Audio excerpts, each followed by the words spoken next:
The morning of October 15th, 1944, Arracourt, France. Staff Sergeant Robert Kowalski grips the traversing wheel of his Sherman 75mm gun, watching through his periscope as a German Panther tank emerges from behind a stone farmhouse 400 yards away. The Panther's long barrel swings toward his position with mechanical precision. Every instinct screams at Kowalski to halt his tank, steady his aim, and fire from a stationary position, as 19 months of training had drilled into him. Instead, he does something that violates every principle of tank gunnery he had learned. He orders his driver to maintain speed, keeps his tank moving at 15 miles per hour across the uneven French terrain, and fires while both tanks are in motion. The 76mm armor-piercing round streaks across the battlefield and punches through the Panther's side armor just behind the drive sprocket. The German tank lurches to a stop, smoke billowing from its engine compartment. Kowalski has just demonstrated a tactical revolution that American tank crews were discovering across France in autumn 1944, the ability to fire accurately while moving, something doctrine said was impossible and common sense suggested was insane, was becoming the decisive factor in tank combat. Sherman crews were learning that speed and movement provided better protection than armor thickness, and that hitting the enemy first mattered more than hitting the enemy hardest. This transformation represented one of the most dramatic tactical adaptations of World War II. American tankers, equipped with supposedly inferior machines, were developing techniques that neutralized German advantages in armor and firepower. They were proving that in armored warfare, as in aerial gunnery, the crew that could master counterintuitive physics would dominate the battlefield. If you're enjoying this deep dive into the story, hit the subscribe button and let us know in the comments from where in the world you are watching from today. The foundation of this revolution lay in a mechanical innovation that German engineers had dismissed as unnecessary. The Sherman tank mounted a gyroscopic stabilizer system for its main gun, a complex mechanism that automatically compensated for the tank's movement while traveling. The stabilizer, developed by Westinghouse Electric Corporation, used spinning gyroscopes to sense the tank's pitch and roll, then hydraulically adjusted the gun's elevation to maintain a steady aim point. German tank designers had rejected stabilization systems as overly complex and unreliable. They believed accurate gunnery required stationary firing positions, following tactical doctrine dating to the First World War. German crews were trained to halt, acquire targets, aim carefully, and fire single, precisely aimed shots. This methodology worked perfectly when German tanks possessed overwhelming technical superiority. But by 1944, that superiority was eroding rapidly. The M4A1 Sherman that rolled off production lines in 1943 incorporated the most sophisticated fire control system ever mounted on a tank. The gyrostabilizer, designated the M9 system, could maintain gun elevation within plus or minus 1 degree, while the tank traveled at speeds up to 15 miles per hour across moderate terrain. The system included an M47 telescopic sight connected to the stabilizer through mechanical linkages that kept the sight picture steady regardless of hull movement. American tank crews arriving in England during 1943 received brief instruction on the stabilizer's operation, but instructors emphasized that it was intended only for target acquisition while moving, not for actual firing. Doctrine explicitly stated that accurate gunnery required the tank to be stationary. The stabilizer was treated as a convenience feature, useful for keeping the gun roughly on target until the tank could halt and fire properly. Technical Sergeant William Murphy, a gunner with the 3rd Armored Division, recalled his initial training at Fort Knox, Kentucky. They showed us how to turn on the stabilizer and explained how it worked, but they made it clear we weren't supposed to fire while moving. The instructors said the system wasn't accurate enough for combat shooting. They told us to use it to track targets while we moved into position, then stabilize the tank and fire like we'd been taught. This conservative approach reflected institutional bias throughout the army. Senior officers, many of whom had served in the First World War, viewed tank gunnery through the lens of artillery practice. Accuracy required stable firing platforms. Movement degraded precision. These beliefs seemed validated by pre-war testing at Aberdeen Proving Ground, where Sherman crews firing on the move achieved hit rates below 10% against stationary targets at combat ranges. The German Panzer, forces that American tankers would face in France, had perfected tactics based on superior gunnery. The Panther tank's 75mm KBUK-42 gun could penetrate Sherman frontal armor at ranges exceeding 2,000 meters. The Tiger's 88mm gun was even more devastating, capable of destroying any Allied tank at distances where Allied guns were ineffective. German crews trained extensively in long-range precision gunnery. They learned to identify Allied tanks by silhouette at extreme ranges, calculate range and wind corrections, and deliver first-round hits that ended engagements immediately. German tank commanders carried detailed range cards showing distances to prominent terrain features. Gunners practiced on ranges that duplicated expected combat conditions. The psychological effect of this capability was devastating. British tank crews in North Africa had reported the demoralizing experience of watching their shots bounce harmlessly off German armor, while German return fire destroyed Allied tanks with single hits. American crews arriving in Normandy faced similar shocks when they encountered German heavy armor for the first time. The hedgerow country of northwestern France initially favored German defensive tactics. The bocage terrain consisted of small fields bounded by ancient earthen banks topped with dense vegetation. Sight lines were limited, engagement ranges were short, and German anti-tank guns could engage Allied tanks at point-blank range from concealed positions. In this environment, the first Sherman crews to experiment with firing on the move did so from desperation rather than doctrine. When German tanks appeared suddenly at close range, American crews who attempted to halt and aim properly often found themselves under fire before they could return it. Crews who kept moving while firing discovered they could get rounds on target quickly enough to disrupt German aim, even if their own accuracy was poor. Sergeant James Patterson, a tank commander with the 4th Armored Division, described his first successful engagement using movement and fire. "We were moving through a gap in the hedgerow when a Panzer IV appeared about 200 yards away. My gunner started to traverse while the driver hit the brakes, but I could see the German guns swinging toward us. I told the driver to keep moving and ordered the gunner to fire as soon as he had the target in his sight. The first round missed, but it made the German crew duck. Our second round hit while they were still trying to aim. If we'd stopped to fire properly, they would have killed us first." These individual discoveries spread informally through American armored units during the summer of 1944. Tank commanders shared experiences during maintenance halts and briefings. Successful techniques were demonstrated to other crews. Gradually, the most aggressive and innovative commanders began developing systematic approaches to movement and fire. The breakthrough came from an unexpected source. Lieutenant Colonel Creighton Abrams, commanding the 37th Tank Battalion of the 4th Armored Division, had been studying captured German training manuals and interrogation reports from German prisoners. He discovered that German crews were trained to engage the first target they saw, operating under doctrine that assumed German guns could destroy any Allied tank with a single hit. Abrams realized this created a vulnerability. If multiple American tanks appeared simultaneously, German crews would engage the first target they acquired while ignoring others. A single Sherman engaging a German tank from a stationary position was at a severe disadvantage, but multiple Shermans attacking from different directions could overwhelm German crews regardless of their superior equipment. The key was coordination and speed. American tanks had to appear, engage, and either destroy the German tank or force it to withdraw, before German crews could systematically engage each threat. This required American tanks to fire while moving, accepting reduced accuracy in exchange for surprise and rapid engagement. Abrams began training his battalion in these techniques during the Third Army's advance across France in August 1944. His crews practiced engaging targets while moving at various speeds and ranges. They learned to use the stabilizer system not just for tracking targets, but for actual combat firing.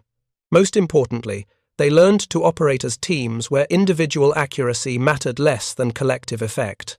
The results were immediate and dramatic. During the Third Army's advance toward the German border, the the 37th Tank Battalion began achieving kill ratios that contradicted every assumption about Sherman versus German tank performance. In a series of engagements near Metz in September 1944, Abrams Shermans destroyed 23 German tanks while losing only 3 of their own. These successes attracted attention from higher headquarters. Tank gunnery instructors were sent to observe Abrams' techniques. Combat camera crews filmed training exercises demonstrating movement and fire. The footage revealed Sherman crews engaging targets accurately while traveling at speeds that should have made accurate gunnery impossible.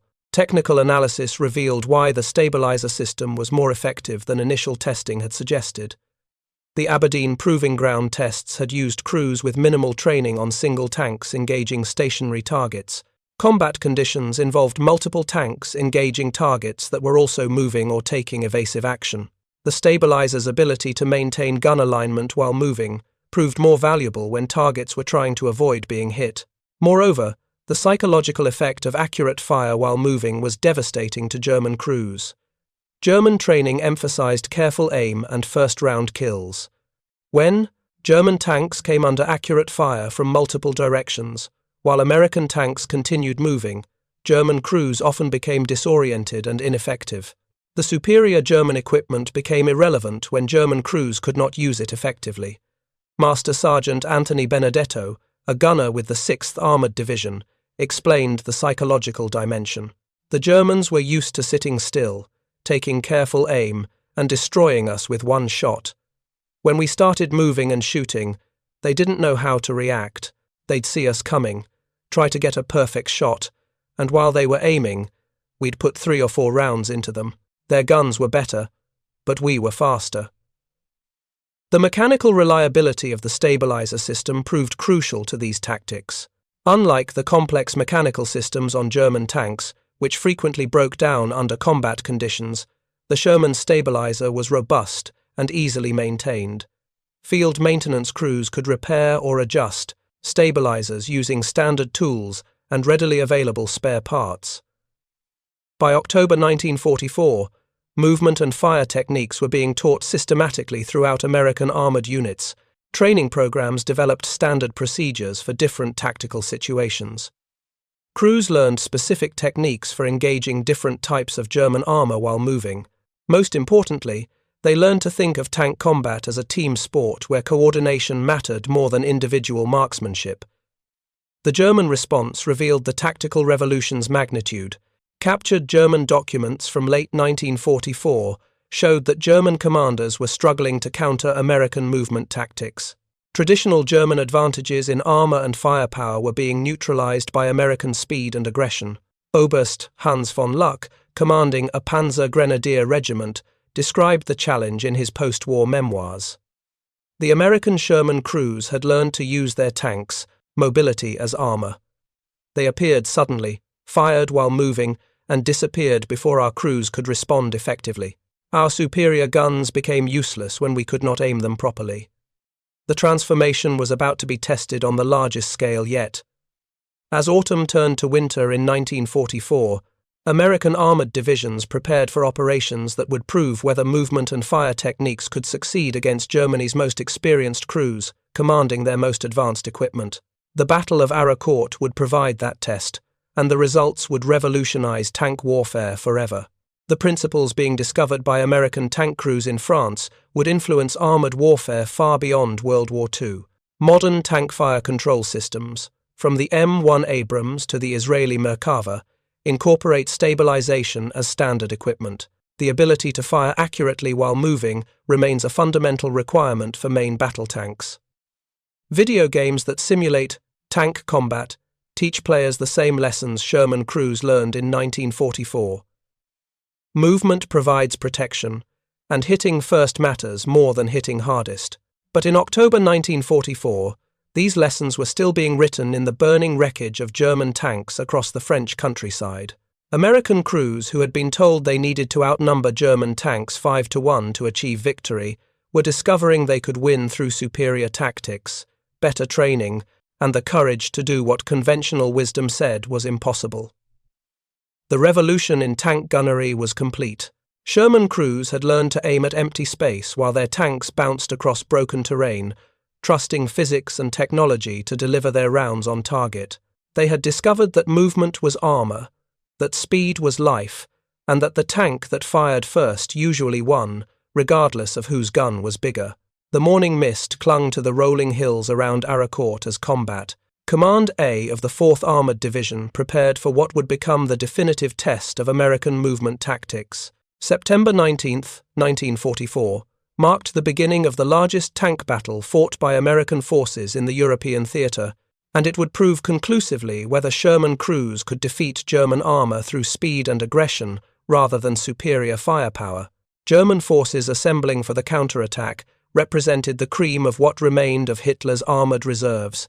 The 5th Panzer Army, commanded by General Hasso von Manteuffel, had concentrated over 250 armored vehicles, including the newest Panther Ausf G tanks, fresh from German factories. These Panthers mounted the formidable 75mm KBUK-42 gun and frontal armor up to 100mm thick, making them virtually invulnerable to Sherman guns at normal combat ranges. The German plan was methodical and traditional. Panzer units would advance, in column formation, using their superior range and armor to engage American tanks from positions where return fire would be ineffective.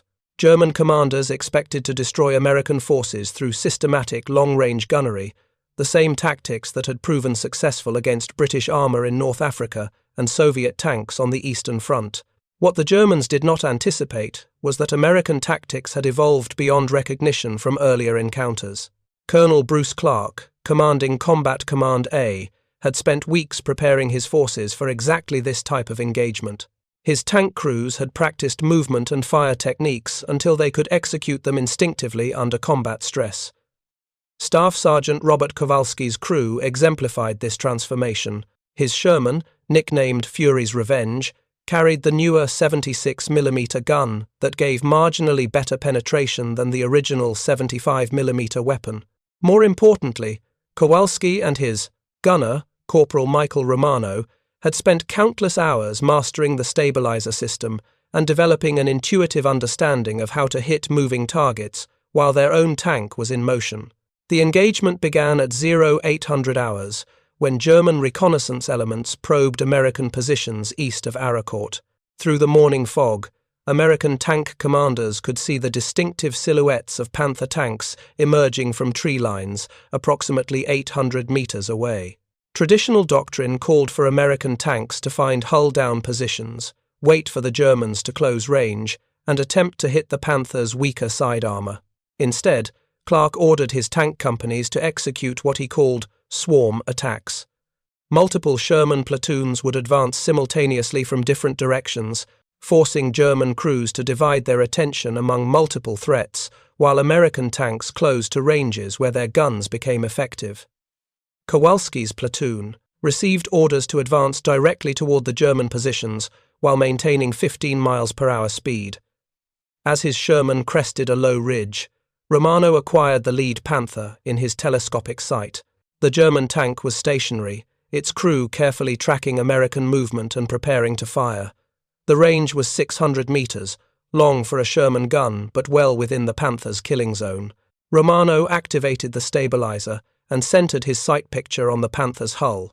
The gyroscopic system compensated for his tank's movement, keeping the sight steady even as the Sherman bounced over uneven terrain.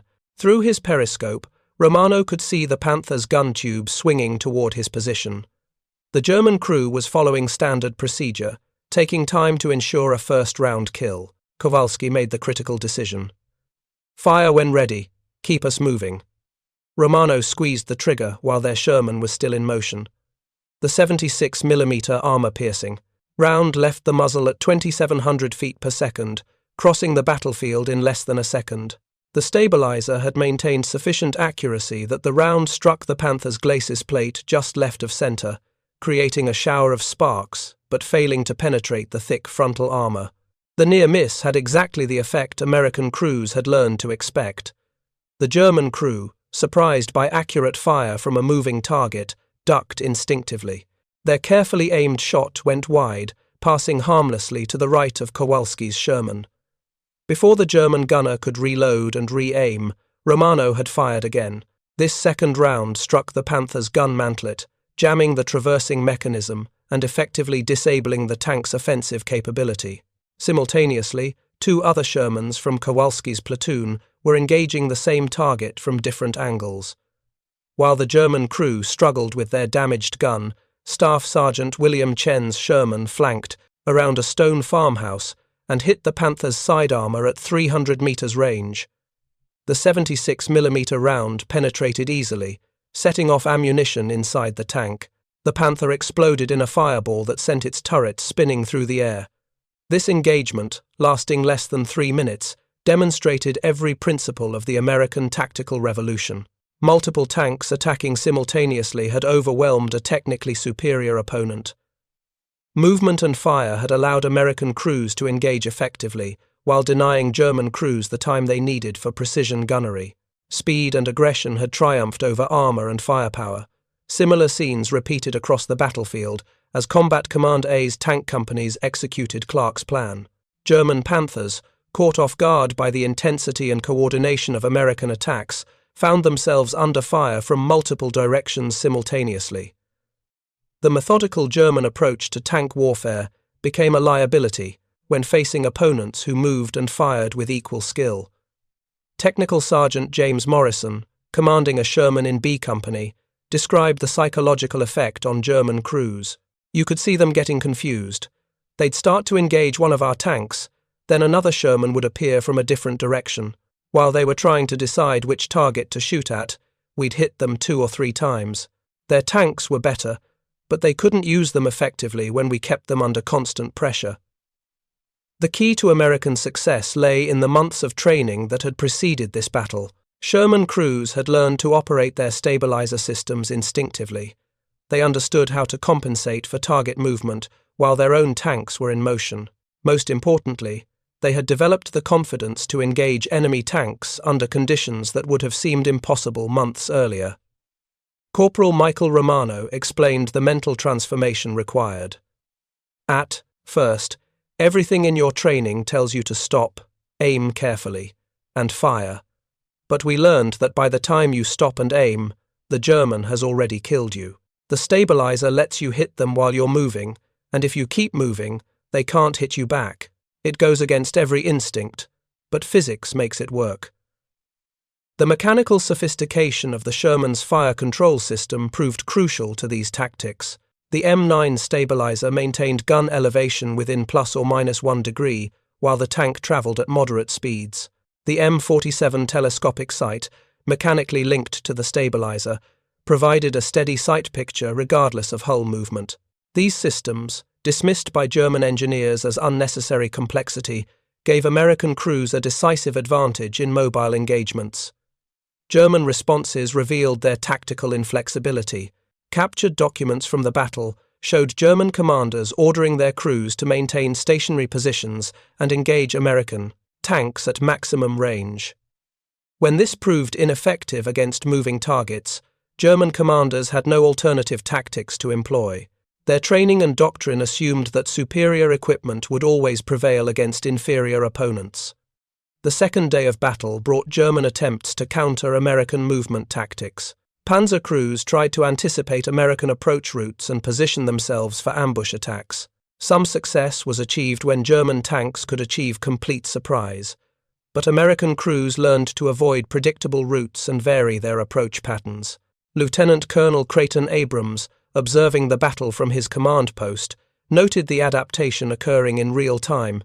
The Germans are learning that we won't play by their rules anymore.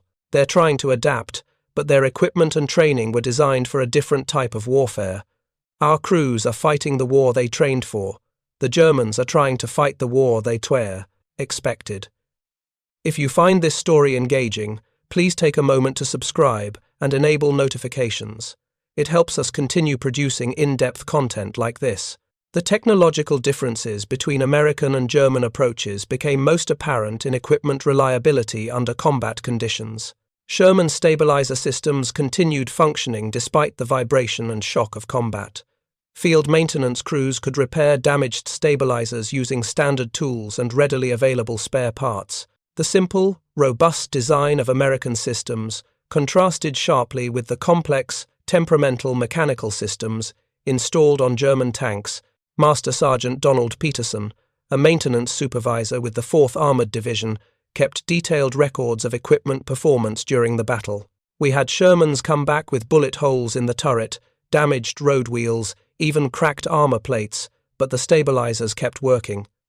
The German tanks we captured had incredibly sophisticated systems, but half of them were broken.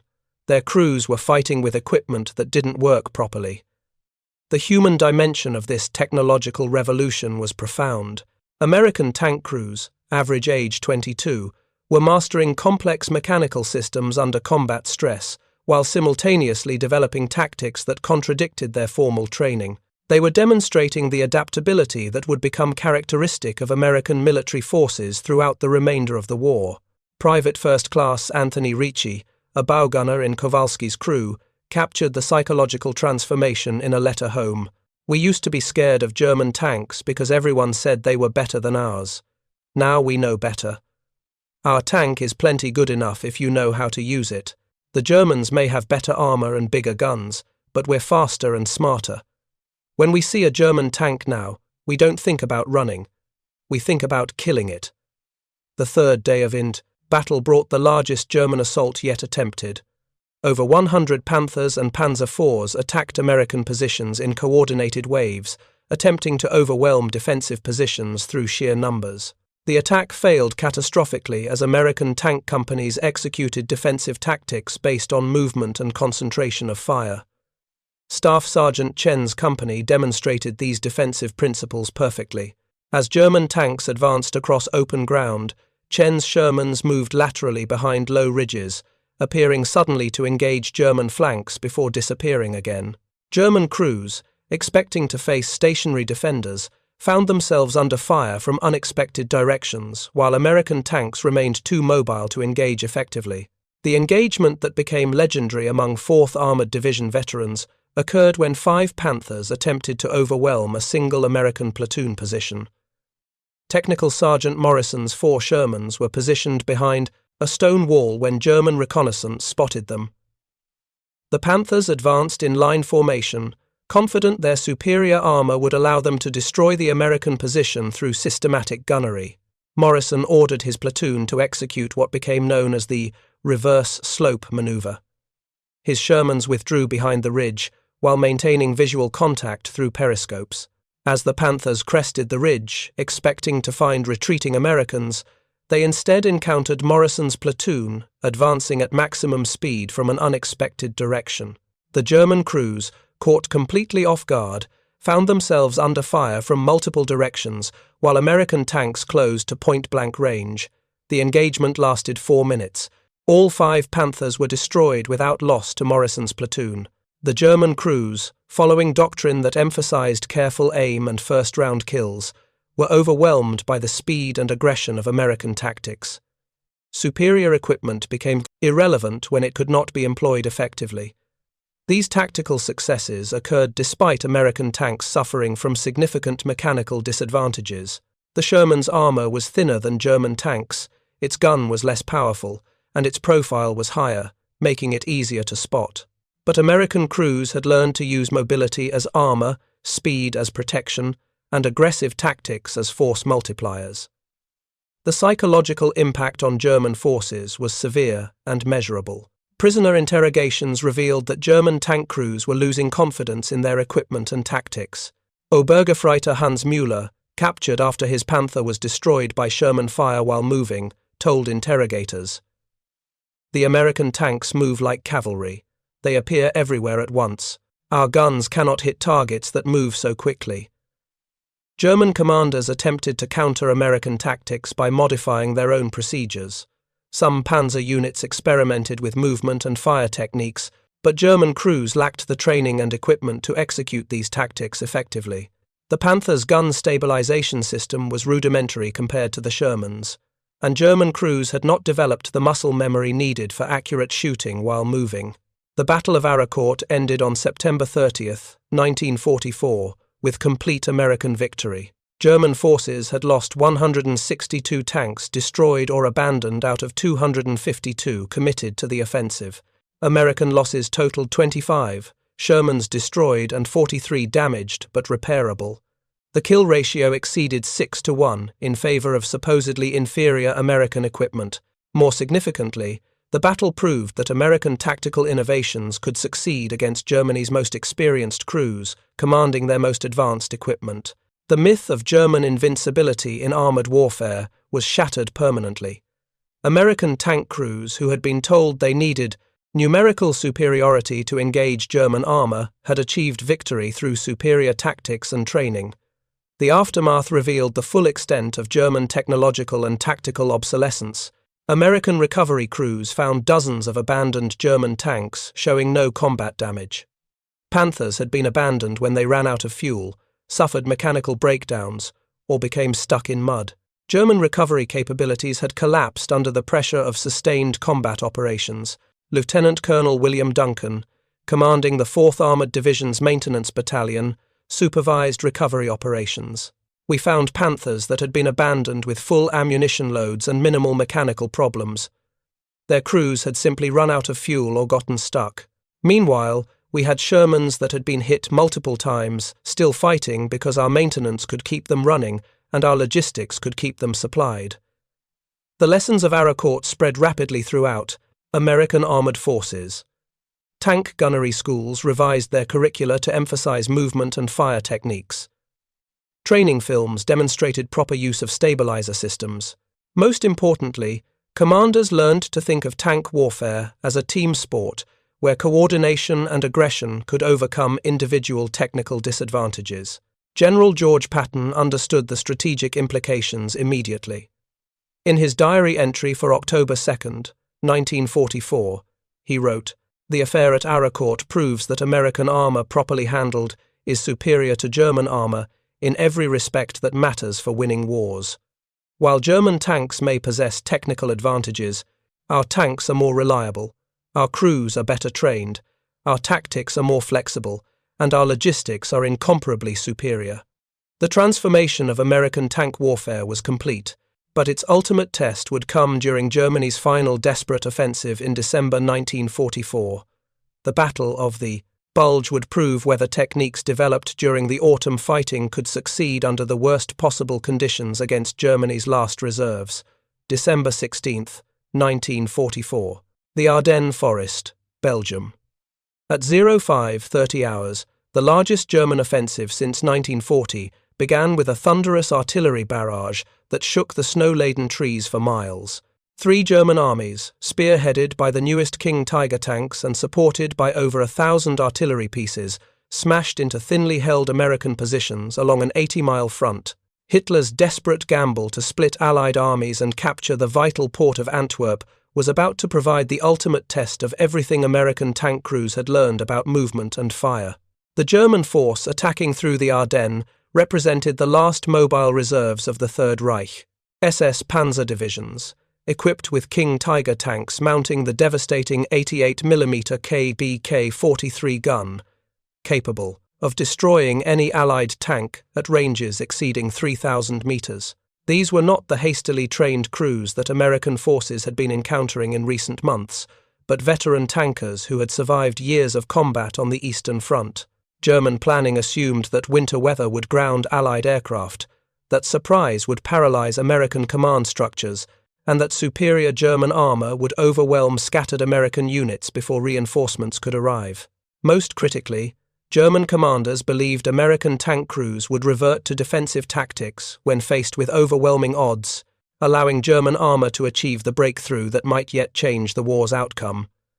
They were about to discover how completely American armored warfare had evolved since the dark days of Normandy. The initial German assault achieved complete tactical surprise. Entire American divisions were overrun or scattered. Communication lines were cut. Command posts were abandoned. Panic spread through rear area units as reports arrived of German tanks advancing rapidly westward. By December 19th, German spearheads had penetrated 50 miles into American lines, creating a massive bulge in Allied defenses that gave the battle its name.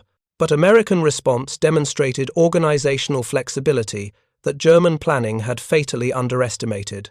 Within 24 hours of the initial attack, American commanders had identified the threat's magnitude and begun moving massive reinforcements. General George Patton's Third Army disengaged from its offensive operations, wheeled 90 degrees north, and marched over 100 miles in winter conditions to strike the German southern flank. The movement involved 3 entire armored divisions, over 40,000 vehicles, completed in less than 72 hours despite ice-covered roads and blizzard conditions.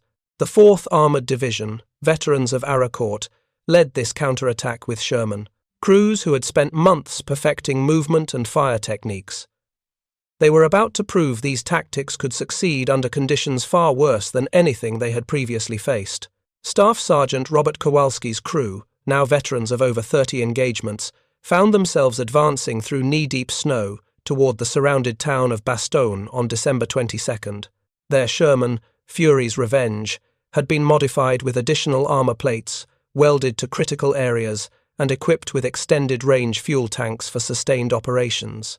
Most importantly, the stabilizer system that had proved so crucial at Arracourt continued functioning despite sub-zero temperatures that disabled many mechanical systems.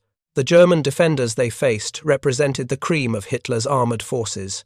The 2nd SS Panzer Division, Das Reich, had positioned King Tiger tanks in carefully prepared positions around Bastogne, their massive guns capable of destroying American tanks at ranges where return fire was impossible. German crews had months of experience fighting in winter conditions and confidence born of superior equipment. The first engagement occurred at 0800 hours, when Kowalski's platoon encountered 2 King Tigers positioned hull down behind a snow-covered ridge.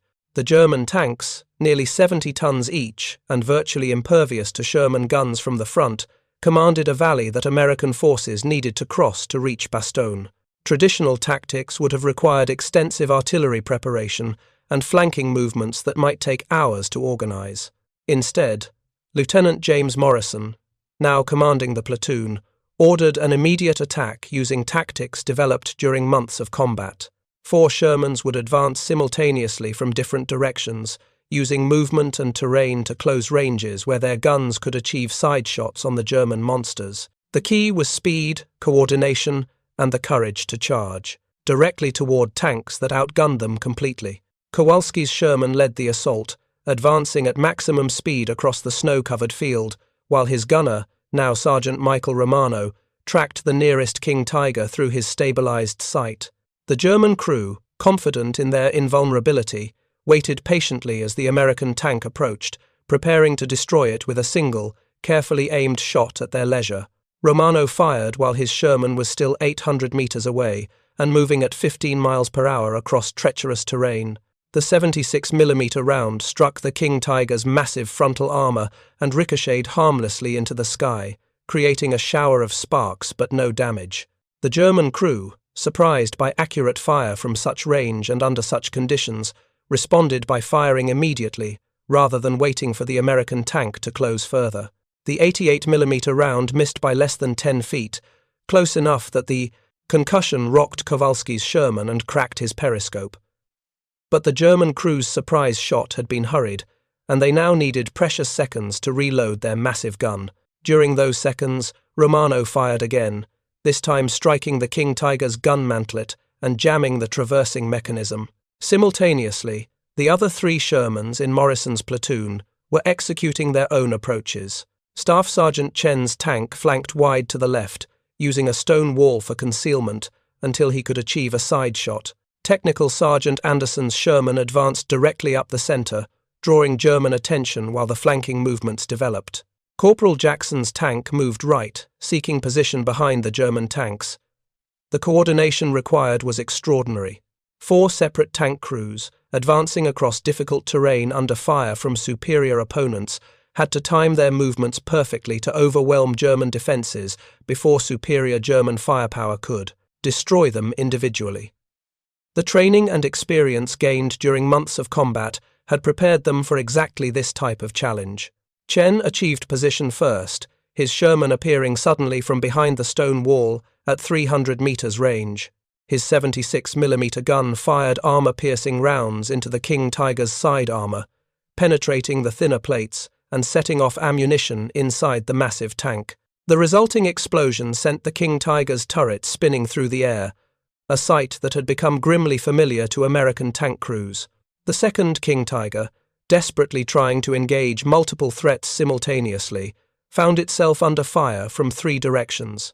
Its thick frontal armor was impervious to Sherman guns, but its sides and rear were vulnerable at close range.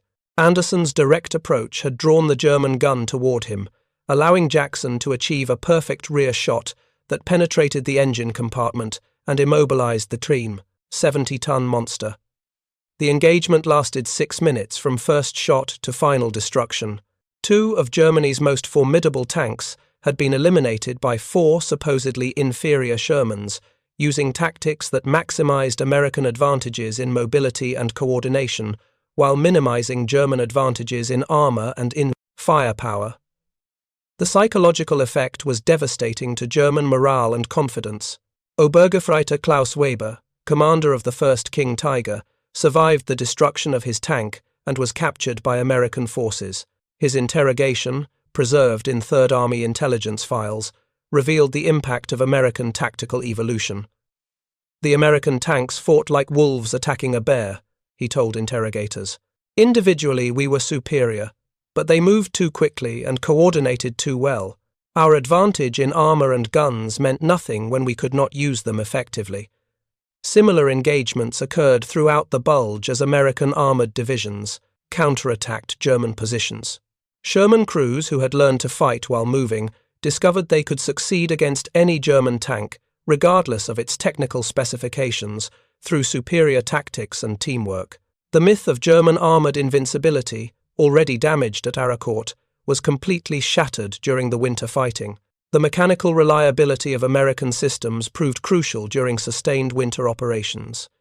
Sherman stabilizers continued functioning at temperatures that disabled German mechanical systems. American logistics ensured steady supplies of fuel, ammunition, and spare parts despite the difficult conditions. Most importantly, American maintenance crews could repair battle damage quickly, keeping tanks in action during critical periods. Technical Sergeant Donald Peterson, now supervising maintenance for an entire tank battalion, documented the disparity in equipment reliability. "We had Shermans running that had been hit multiple times, had Fostikleiki, frozen road wheels, even cracked engine blocks, but they kept fighting. The German tanks we captured were incredibly sophisticated, but most of them were broken. Their crews were fighting with equipment that only worked when conditions were perfect." The human cost of the German offensive was staggering. By January 1, 1945, German forces had lost over 800 tanks, destroyed or abandoned, including most of their precious King Tigers. These losses represented Germany's last mobile reserves, the final accumulation of experienced crews and advanced equipment. American losses were significant but replaceable, with new Sherman tanks and trained crews arriving from the United States continuously. The Battle of the Bulge's conclusion marked the end of German offensive capability in the West. American armored divisions had proven they could defeat the best German equipment and crews under the worst possible conditions. The tactical revolution that began with desperate experiments in Normandy hedgerows had evolved into systematic superiority that would carry Allied forces to final victory. Master Sergeant Morrison, now commanding a tank company, reflected on the transformation in a letter to his wife. "When we first got here, we were scared of German tanks because everyone said they were better. Now we know the truth. It doesn't matter how thick their armor is or how big their guns are if they can't hit us while we're hitting them. We learned to fight the war we had to fight, not the war they wanted us to fight." The principles proven during the Bulge would influence armored warfare for generations. The integration of stabilized guns, movement tactics, and combined arms coordination became standard doctrine for modern military forces worldwide. Every main battle tank developed since 1945 incorporates stabilization systems as basic equipment. The ability to fire accurately while moving remains a fundamental requirement for armored vehicles. Modern tank crews learn the same lessons Sherman crews discovered during the winter of 1944 and 1945. Movement provides protection better than armor thickness. Hitting first matters more than hitting hardest. Coordination and teamwork can overcome individual technical disadvantages. These principles, written in the snow-covered battlefields of Belgium, continue to shape how armored forces train and fight today. The legacy extends beyond military applications. Formula One race cars use gyroscopic systems derived from tank stabilizers to maintain optimal aerodynamics while cornering at extreme speeds. Commercial aircraft employ similar technology to provide smooth flight in turbulent conditions. Smartphone cameras use digital stabilization based on principles first developed for tank guns. The technologies created to help Sherman crews hit targets while moving have found applications throughout modern society. Video games that simulate tank combat teach players the same physics Sherman crews mastered under fire. Games like World of Tanks require players to lead moving targets while their own vehicles are in motion, forcing them to understand the same principles that technical Sergeant Romano learned over the battlefields of France. New players experience the same frustration early Sherman crews felt when trying to hit moving targets from stationary positions. Professional sports demonstrate identical principles in different contexts. Hockey players must shoot while skating at high speed toward moving goals. Basketball players learn to shoot while running and jumping. Soccer players master the ability to strike moving balls accurately while sprinting across uneven terrain. The human brain's capacity to calculate complex trajectories while in motion, proven by Sherman crews under combat stress, appears throughout competitive athletics. The transformation of American tank crews from frightened novices to confident veterans represents one of history's most dramatic examples of tactical adaptation under pressure. These young men, average age 22, mastered complex technologies and developed innovative tactics while facing opponents who possessed every apparent advantage except the most important one, the ability to adapt when survival demanded it. Staff Sergeant Kowalski survived the war, completing 47 combat missions and being credited with 11 confirmed tank kills. He returned to Detroit in May 1945 and worked in automotive manufacturing until retirement. In interviews decades later, he reflected on the transformation he had witnessed and participated in. "We learned that wars aren't won by the side with the best equipment," he said. "They're won by the side that can use whatever equipment they have most effectively. The Germans had better tanks, but we had better ideas about how to use tanks. That made all the difference." The Sherman tank, dismissed by many historians as mediocre, proved adequate to its task and more. It was produced in numbers that overwhelmed German defences, reliable enough to reach battles when needed, maintainable enough to keep fighting through sustained operations, and sophisticated enough to enable tactics that neutralized German advantages. Most importantly, it was crewed by soldiers who learned to employ it effectively against technically superior opponents. These unglamorous qualities proved more decisive than armor thickness or gun caliber. The King Tiger represented the apex of German engineering excellence, but engineering excellence in isolation could not overcome systematic disadvantages in production, logistics, training, doctrine, and tactical flexibility. The humble Sherman, part of a winning system, defeated the magnificent King Tiger, which was not. Thank you for watching. For more detailed historical breakdowns, check out the other videos on your screen now, and don't forget to subscribe. The lesson written in The Snow of the Ardennes remains relevant today. In an era of ever-increasing technological complexity, survival depends not on possessing the most advanced equipment, but on using available equipment most effectively. The Sherman crews who learned to fire while moving, to trust physics over instinct, and to coordinate as teams rather than fight as individuals, proved that human adaptability remains the most decisive factor in warfare. Their legacy lives on in every stabilized gun system, every computer-controlled weapon, every military doctrine that emphasizes mobility over protection. They showed that when faced with the choice between adapting or dying, humans can overcome evolutionary instincts and master technologies that evolution never anticipated. The young men who learned to hit moving targets while moving themselves demonstrated capabilities that continue to shape how modern militaries organize, train, and fight. The revolution in tank warfare was complete. What began as desperate experimentation by crews facing superior opponents had evolved into systematic doctrine that would influence armored warfare for generations. The transformation from stationary gunnery to movement and fire represents more than tactical evolution. It demonstrates humanity's capacity to transcend biological limitations when survival demands innovation. Those Sherman crews aimed at empty space and hit their targets. They trusted mathematics over instinct, technology over tradition, and coordination over individual heroics. In doing so, they proved that humans are not prisoners of their evolutionary programming, that we can adapt to speeds and complexities our ancestors never imagined. This may be our species' greatest asset, the ability to learn, adapt, and overcome when the alternative is extinction. The gunners who bridged the gap between evolved thinking and technological demands showed that survival sometimes means doing what feels wrong until it becomes right. They didn't just help win a war. They proved we can rewire our responses when circumstances demand it. Their success validates the proposition that human adaptability, not technological superiority, ultimately determines victory in the crucible of combat.